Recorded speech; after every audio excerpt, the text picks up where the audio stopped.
بسم اللہ الرحمن الرحیم اللہم صلی علی سیدنا و مولانا محمد وعلی آل سیدنا و مولانا محمد وبارک وسلم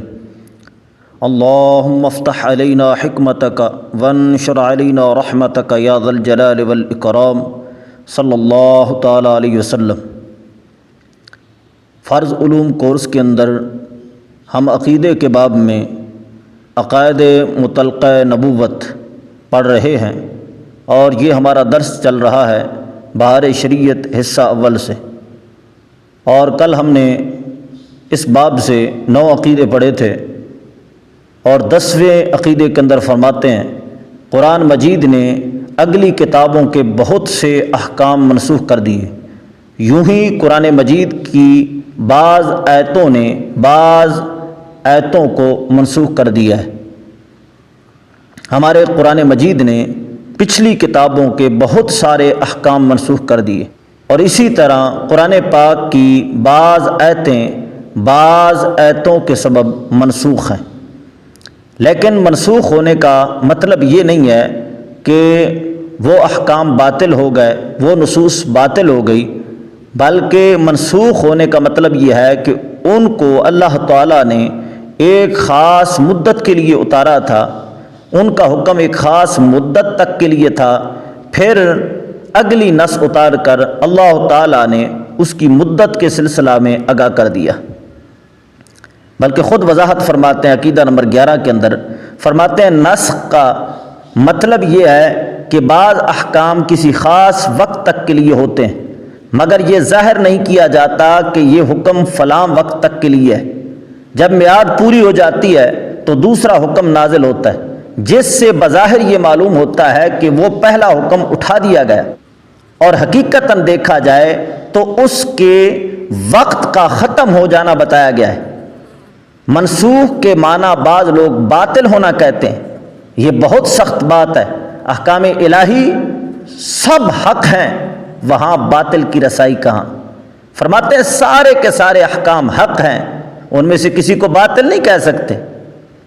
پہلا حکم منسوخ ہو گیا ہے تو منسوخ ہونے کا معنی یہ ہے کہ وہ ایک خاص مدت تک کے لیے تھا، دوسری نس نے آ کر ہمیں وہ مدت بتا دی۔ ہمیں مدت معلوم نہیں تھی کہ یہ حکم کس مدت تک کے لیے ہے، دوسری نس نے آ کر اس کی مدت بتا دی ہے۔ قرآن پاک کی بہت ساری آیتیں، تقریباً 70 سے زائد آیتیں شمار کی ہیں مفسرین کرام نے جو منسوخ ہیں۔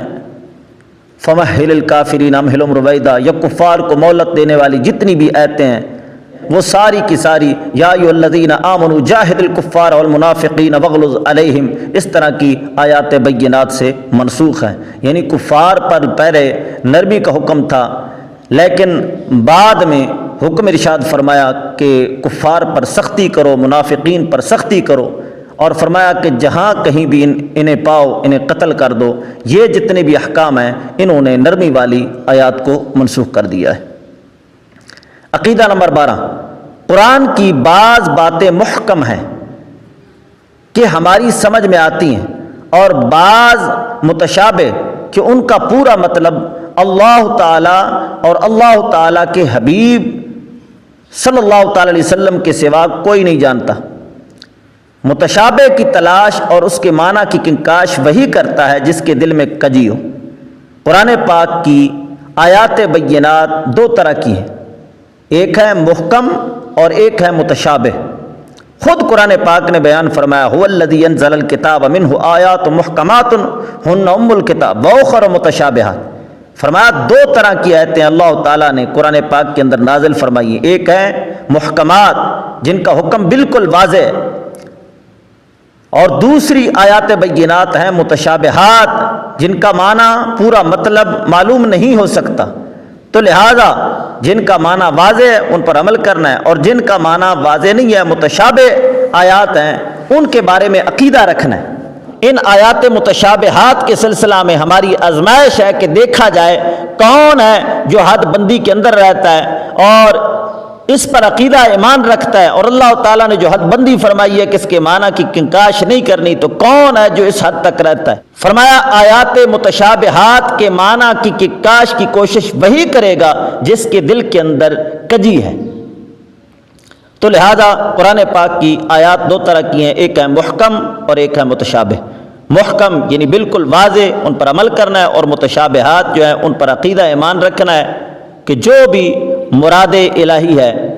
ہم اس کو تسلیم کرتے ہیں، لیکن اس کے معنی کی کنکاش نہیں کرنی۔ عقیدہ نمبر 13،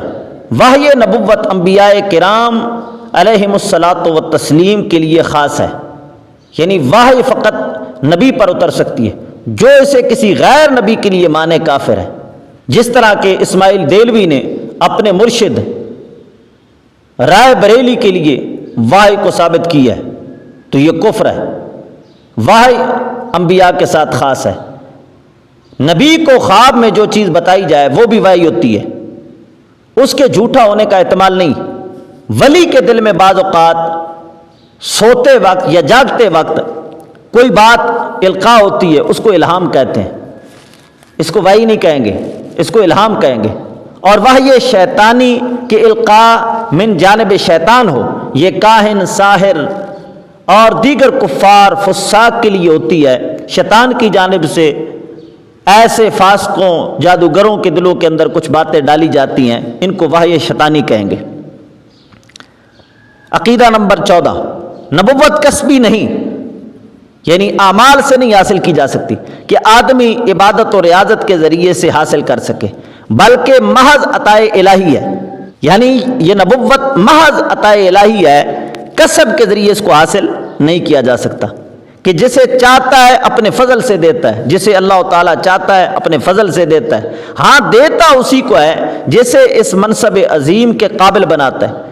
جو قبل حصول نبوت تمام اخلاق رذیلہ یعنی برے اخلاق سے پاک اور تمام اخلاق فاضلہ سے مزین، تمام عمدہ اخلاق سے مزین ہو کر جملہ مدارج ولایت طے کر چکتا ہے۔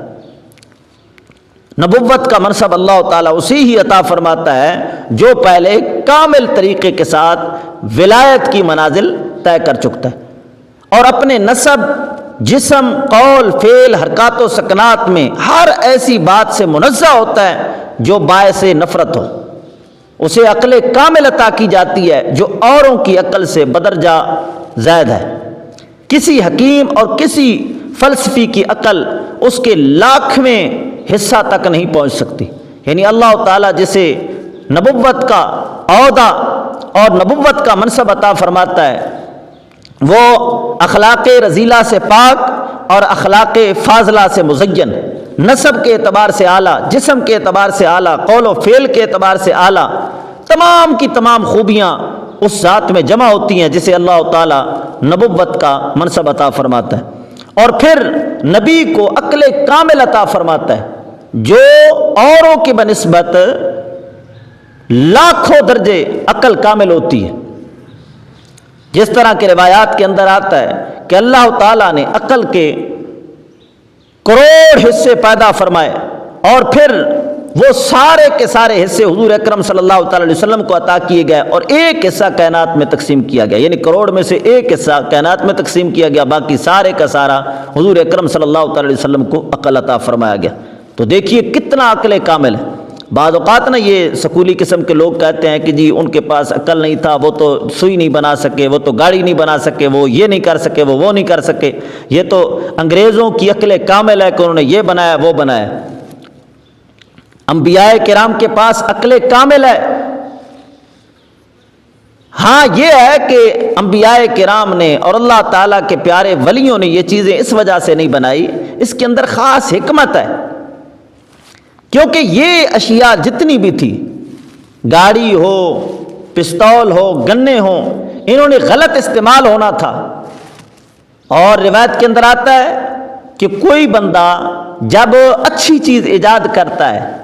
تو اس کو اجر ملتا ہے، آگے جب اس کو استعمال کیا جاتا ہے اچھے طریقے کے ساتھ تو جتنے لوگوں کو اچھے طریقے کے ساتھ استعمال کرنے کا اجر ملے گا اتنا ہی موجد کو بھی اجر ملے گا۔ اسی طرح بری چیز کے متعلق ہے کہ جس نے بری چیز ایجاد کی، بری چیز کے ایجاد کا بھی گناہ ہے، اور پھر جتنے لوگ آگے اس کو استعمال کرتے رہیں گے ان کو گناہ ملے گا، اور پھر ان کا گناہ اس کو بھی ملے گا، کیونکہ ایجاد کرنے والا یہ ہے۔ تو چونکہ یہ اشیاء جتنی بھی تھی انسانوں کی ہلاکت کا باعث تھی، انسانوں کی ہلاکت کا سبب تھی، اس کے اندر تباہیاں تھی، تو اللہ تعالیٰ نے اپنے پیاروں سے یہ چیزیں ایجاد نہیں ہونے دی تاکہ یہ لوگوں کی ہلاکت کا باعث بنے، خرابیوں کا باعث بنے، اور پھر یہ خرابی میرے پیاروں کی جانب منسوب ہو، یہ ہلاکت میرے نبیوں اور ولیوں کی جانب منسوب ہو۔ اللہ تعالیٰ کی عزت نے یہ گوارا ہی نہیں فرمایا، پھر کفار سے یہ چیزیں ایجاد کرائی تاکہ یہ ہلاکت ان کی جانب منسوب ہو۔ پھر بیع و شراء کا قانون بنا دیا کہ ہمارے لیے استعمال بھی جائز ہو گیا، اور جو بھی ہلاکتیں اور جو بھی یہ چیزیں ہیں کفار کی جانب منسوب ہوں، اللہ تعالیٰ کے پیاروں کی جانب منسوب نہ ہوں۔ یہ نہیں ہے کہ وہ بنا نہیں سکتے، ان کے پاس عقل نہیں ہے، اللہ تعالیٰ نے ان کو عقل کامل عطا فرمائی ہوتی ہے، لیکن اللہ تعالیٰ نے اس کام سے اپنے پیاروں کو محفوظ رکھا ہے، یعنی یہ جہاز بنانا، یہ چیزیں، ان سے اللہ تعالیٰ نے اپنے پیاروں کو محفوظ رکھا ہے تاکہ لوگوں کی ہلاکت جب ہو تو میرے ولیوں کی جانب اس ہلاکت کو منسوب نہ کیا جائے، میرے نبیوں کی جانب اس ہلاکت کو منسوب نہ کیا جائے۔ تو فرماتے ہیں اللہ تعالیٰ نبیوں کو عقل کامل عطا فرماتا ہے جو اوروں کی عقل سے بدرجہ زائد ہوتی ہے۔ اللہ عالم حیث یجعل رسالۃ، فرمایا کہ اللہ تعالیٰ جانتا ہے کہ اپنا رسالت کا منصب کہاں رکھنا ہے۔ ذالک فضل اللہ یؤتیہ من یشاء واللہ ذو الفضل العظیم۔ اور جو اسے کسبی مانے، یعنی نبوت کو کسبی مانے، آدمی اپنے کسب و ریاضت سے منصب نبوت تک پہنچ سکتا ہے، جو یہ عقیدہ رکھے فرماتے ہیں وہ کافر ہے، کیونکہ یہ عطائی چیز ہے، کسب کے ذریعے سے حاصل نہیں کیا جا سکتا۔ عقیدہ نمبر 15، جو شخص نبی سے نبوت کا زوال جائز جانے کافر ہے۔ جو کہے کہ فلانا نبی یا کسی نبی سے نبوت زائل بھی ہو سکتی ہے، اس سے نبوت چھینی بھی جا سکتی ہے، نبوت کا منصب اس سے واپس لیا جا سکتا ہے، تو فرماتے ہیں ایسا عقیدہ رکھنے والا کافر و مرتد ہے۔ کسی نبی سے بھی نبوت کا عہدہ، نبوت کا منصب واپس نہیں لیا جائے گا اور نہیں لیا جا سکتا۔ حضرت عیسیٰ علیہ الصلوۃ والسلام جب حضور اکرم صلی اللہ تعالی علیہ وسلم کے امتی کی حیثیت سے واپس تشریف لائیں گے تو اس کا یہ مطلب نہیں ہے کہ وہ اس وقت نبی نہیں ہوں گے، نبی بھی ہوں گے، لیکن اس وقت شان امت سے تشریف لائیں گے، نبوت ان سے چھینی نہیں جائے گی، نبوت کا منصب ان کے پاس ہوگا۔ عقیدہ نمبر 16، نبی کا معصوم ہونا ضروری ہے، اور یہ عصمت نبی اور ملک یعنی فرشتہ کے ساتھ خاص ہے کہ نبی اور فرشتہ کے سوا کوئی معصوم نہیں۔ اماموں کو انبیاء کی طرح معصوم سمجھنا گمراہی اور بددینی ہے۔ عصمت انبیاء کے یہ معنی ہے کہ ان کے لیے حفظ الہی کا وعدہ ہو لیا جس کے سبب ان سے صدور گناہ شرعاً محال ہے۔ معصوم وہ ہوتا ہے جس سے گناہ ہو سکتا ہی نہیں۔ معصوم کون ہوتا ہے؟ جس سے گناہ ہو سکتا ہی نہیں۔ وہ فقط دو ذاتیں ہیں، انبیاء کی ذاتیں اور فرشتوں کی ذاتیں۔ انبیاء و ملک کے علاوہ باقی جتنے بھی اللہ تعالیٰ کے پیارے ہیں، ولی ہوں، غوث ہوں، قطب ہوں، ابدال ہوں، ان سے گناہ ہو سکتا ہے، یعنی محال نہیں ہے۔ انبیاء سے اور فرشتوں سے گناہ محال ہے، ہو ہی نہیں سکتا۔ باقی ولیوں سے گناہ ہو سکتا ہے، لیکن اللہ تعالیٰ نے انہیں گناہوں سے محفوظ رکھا ہے، اس وجہ سے ان کو معصوم نہیں کہیں گے بلکہ محفوظ کہیں گے۔